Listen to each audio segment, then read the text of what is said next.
గుడ్డు శాకాహారమా లేక మాంసాహారమా అనే సందేహం ప్రతి ఒక్కరిలో ఉంది. అయితే సైన్స్ లో శాకాహార ఆహారానికి నిర్దిష్ట నిర్వచనం ఉంది. జంతు మాంసం లేని ఆహారాన్ని శాకాహారం అని అంటారు. ఈ కోణంలో చూస్తే గుడ్డు శాకాహారంగానే పరిగణించాలి.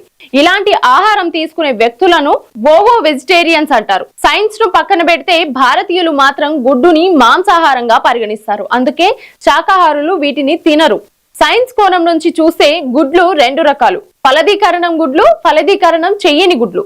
మొదటి రకం గుడ్డులోంచి కోడి పిల్ల బయటికి వస్తుంది. ఇక రెండో రకం గుడ్డు కేవలం ఆహారం కోసం ఉపయోగించే గుడ్లు.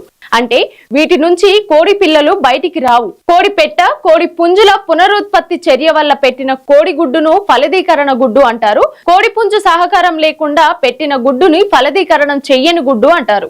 గుడ్డు లోపల కోడి పిల్ల అభివృద్ధి చెందని గుడ్లను కోళ్ల ఫారంలో సేద్యం చేస్తారు. ఇటువంటి గుడ్డును శాకాహారంగా పరిగణించవచ్చని శాస్త్రవేత్తలు అంటున్నారు.